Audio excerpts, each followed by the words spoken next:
Hey, it's Dr. Centeno, and we're going to talk today about a cervical instability or CCI patient with a cervical medullary syndrome on the MRI. But the problem is the patient states that the symptoms are worse in extension, and we'll learn a little bit along the way. So cervical medullary syndrome is linked to craniocervical instability, and basically it's usually when the patient's in flexion, the dens comes backwards, as shown in the bottom right picture, and touches the spinal cord or medulla or brainstem, so right in this area. And the person can also be born with a dens that just goes too far backwards. That's called a retroflex dens. And that can lead to all sorts of symptoms of crazy things like numbness and tingling in different parts of the upper and lower extremities, other symptoms, etc.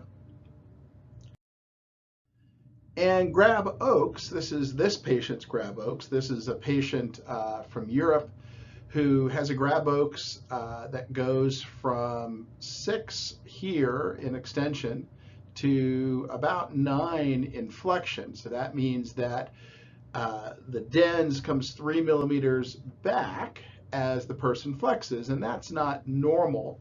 So you would say that this is a patient with a cervical medullary syndrome.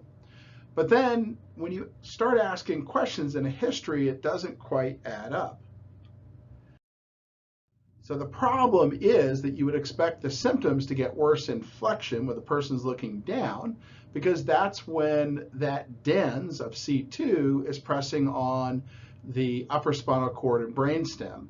But instead, this patient's symptoms got worse in extension, which is interesting because all of that gets better in extension. So what's going on?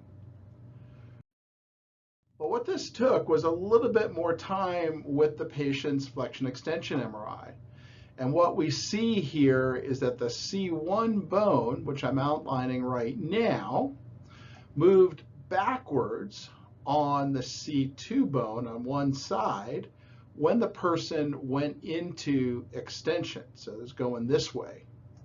However, on the other side, everything stays nice and lined up. So what's happening is that the C1 is slipping backwards on one side. That's what's making things worse in extension. And it looks like this, right? You've got that C2 where I've got the yellow arrow, and that's moving backwards. Now that's all controlled by these ligaments up front. So the anterior capsule of C1, C2, the upper part or upper extension of the anterior and longitudinal ligament. And so that's where this patient's injections will need to focus to get relief.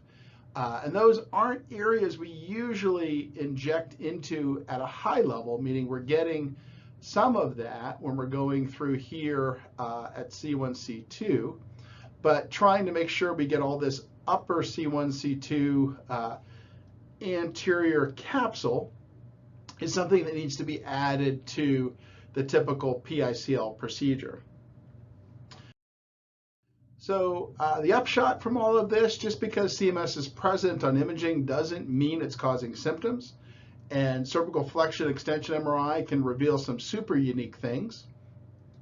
And where injections are placed is a high art that requires sophisticated X-ray guidance and expert skills at correlating imaging with someone's symptoms. So thanks so much for watching. This is about the PICL procedure and modifications to it, and also about understanding imaging and looking for those sort of rare little things you can find on MRIs that often get missed. So thanks for watching and have a great day.